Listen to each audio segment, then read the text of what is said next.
Hi everyone. I apologize for missing last week's video. I hope you all had a great 4th of July. The last 2 weeks of work have been really interesting because I've had one of my projects on hold. We've been waiting for another team to fix some issues they've been working on, and it's really forced me to develop my teamwork skills.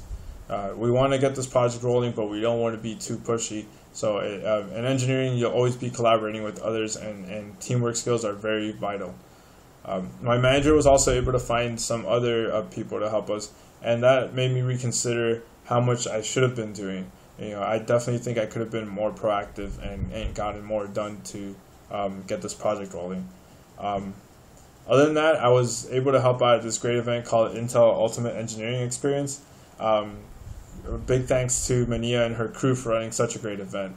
They have local college students come out and attend seminars to help them develop. So it was really great, and I got to talk to them last Monday about my intern experiences and also give them some advice on how to become stronger students and stronger candidates for jobs and internships. And it really helped emphasize one of the points I made in my last video about standing out from the crowd and doing so by maybe joining a student group.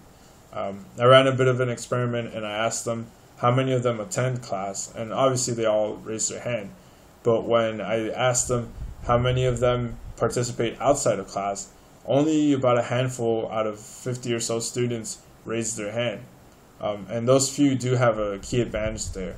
Like I said before, these groups really help you develop some skills that your GPA doesn't show. And that's very important for those of us who may not have the strongest GPA.